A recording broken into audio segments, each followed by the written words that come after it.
Iran से लेकर Jordan तक जो बारूदी धमाके हो रहे हैं, क्या उसके पीछे इजराइल का ग्रेट इजराइल मिशन चल रहा है? दावा किया जा रहा है कि अमेरिका के दम पर अब इजराइल जहां एक तरफ ईरान में सुप्रीम लीडर अली खामनेई का तख्ता पलट करने की कोशिश में जुटा है, तो वहीं दूसरी तरफ जॉर्डन में बारूदी धमाकों से ग्रेट इजराइल का धमाका यानी ग्रेट इजराइल की धमक का ऐलान कर दिया गया है। इजराइल कम से कम 7 मोर्चों से ग्रेट इजराइल के ऑपरेशन को शुरू कर चुका है। ऐसे दावे किए जा रहे हैं कि इस वक्त पूरा पश्चिम एशिया यानी मिडिल ईस्ट या कहें मिडिल ईस्ट जबरदस्त धमाकों, हिंसक प्रदर्शन और तख्ता पलट के ऐसे दौर से गुजर रहा है जिसमें गाजा से लेकर ईरान तक और जॉर्डन से लेकर सऊदी अरब तक गदर मचा हुआ है। ईरान में पिछले 13 दिनों में जहां 45 से ज़्यादा ईरानी प्रदर्शनकारी मारे जा चुके हैं, वहीं गाजा में पिछले 24 घंटे के अंदर 13 से ज़्यादा फिलिस्तीनी इजरायली हमलों में मारे जा चुके हैं। हैरानी की बात यह है कि एक तरफ से इजराइल और अमेरिका ने मिलकर इस्लामिक मुल्कों के खिलाफ ग्रेटर इजराइल का मिशन शुरू कर दिया है। यह कहना गलत नहीं होगा, जॉर्डन की सीमा पर 6 जनवरी से अब तक 500 बारूदी धमाके इजरायली सेना की तरफ से किए गए हैं, जिसमें जॉर्डन बुरी तरह से बौखला गया है। हम आपको दिखाना जा रहे हैं कैसे अंदरूनी संकट में घिरे ईरान और इजराइल और अमेरिका किसी भी वक्त हमला कर सकते हैं और 86 साल के खामनेई का 36 साल से चला आ रहा शासन को खत्म कर सकते हैं।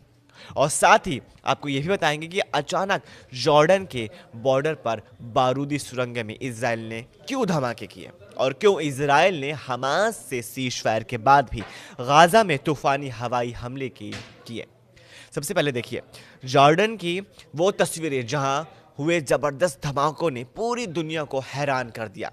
6 जनवरी 2026 इजराइल के रक्षा मंत्रालय ने जॉर्डन घाटी में एक साथ 500 एंटी टैंक माइनस को उड़ा दिया।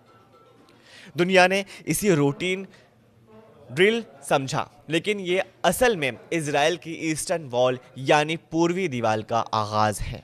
इजराइल यहाँ 500 किलोमीटर लंबी एक अभेद यानी जिसको कभी भेदा नहीं जा सकता वो दीवार बना रहा है। मकसद साफ है, इजराइल से आने वाले हथियारों की तस्करी रोकना और जॉर्डन के रास्ते होने वाली किसी भी घुसपैठ को नामुमकिन बना देना।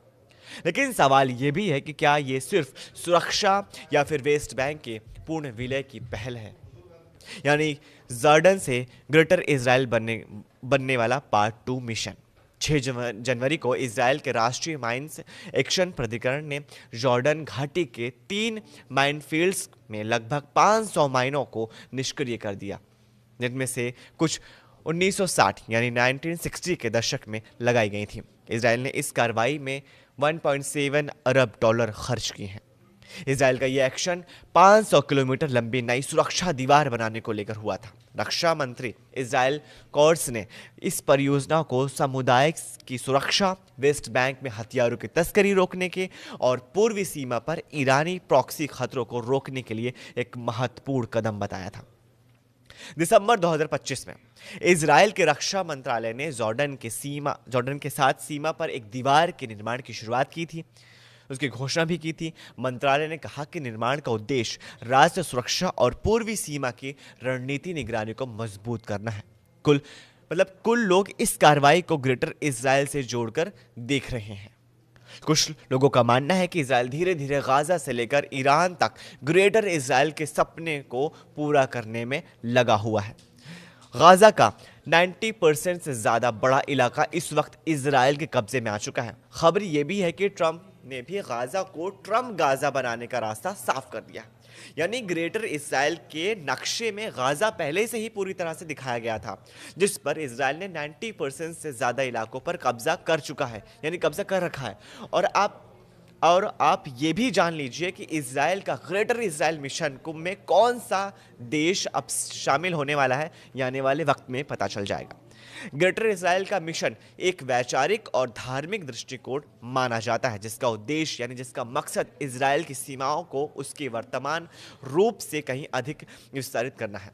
डोनाल्ड ट्रंप और बेंजामिन नेतन्याहू की जोड़ी मध्य पूर्व के राजनीतिक नक्शे को फिर से बनाने में जुटी हुई है। अभी ट्रंप के कार्यकाल में को 2 साल होने वाले हैं, यानी अगले 2 साल तक ट्रंप इतना चाहते हैं कि गाजा से लेकर ईरान तक ग्रेटर इसराइल की रूपरेखा बन जाए।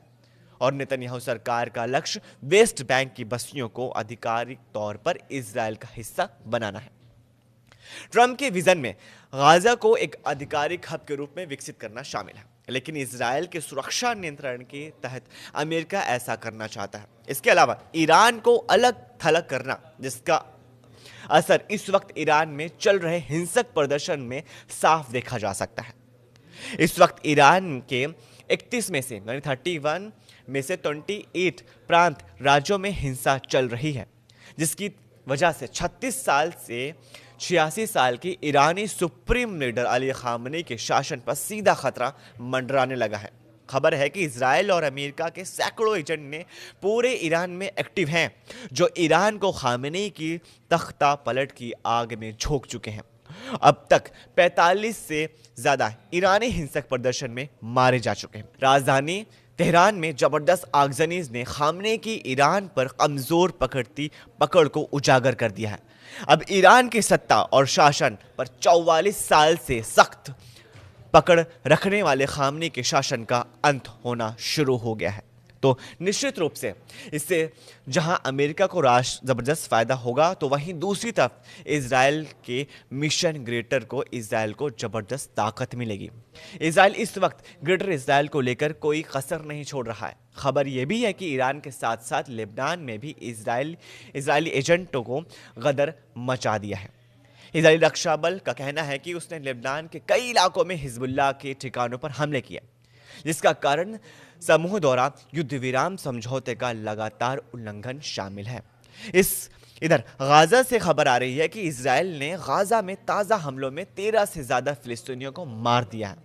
और हैरान करने वाली बात यह है कि 10 अक्टूबर 2025 से इजराइल और हमास के बीच सीज फायर हो चुका है, लेकिन उसके बावजूद भी 10 अक्टूबर 2025 से दिसंबर 2025 के अंत तक इजराइल की तरफ से छोटे बड़े 900 से अधिक सीज फायर उल्लंघन के दावे किए गए हैं, जिसमें अब तक गाजा में ही 71,395 यानी 71,395 से ज़्यादा लोगों ने अपनी जान गंवा दी है। कुल मिलाकर इजराइल का mission greater Israel middle east में कोहराम मचा रहा है, और इस वक्त इसी आग में गाजा, ईरान, लेबनान धू धू करके जल रहे हैं।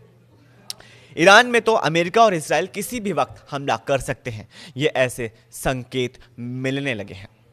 इस वीडियो को ज़्यादा से ज़्यादा लाइक कीजिए, अपने फैमिली और व्हाट्सएप ग्रुप में शेयर कीजिए, और नीचे दिए गए कमेंट में हमें अपनी राय ये शेयर कीजिए कि क्या जो इजराइल का मिशन चल रहा है यानी ग्रेटर इजराइल, क्या वो सच में पूरा हो सकता है या फिर ये कहीं कहीं बात है। और ये अगर इजराइल ये मिशन चला रहा है तो क्या ये किसी हद तक सही है या फिर किसी दूसरे देश पर ज़बरदस्ती कब्जा करना है। नीचे दिए गए कमेंट्स में हमें अपना ज़रूर शेयर कीजिए। हम फिर मिलेंगे एक नई खबर के साथ, तब तक के लिए शुक्रिया।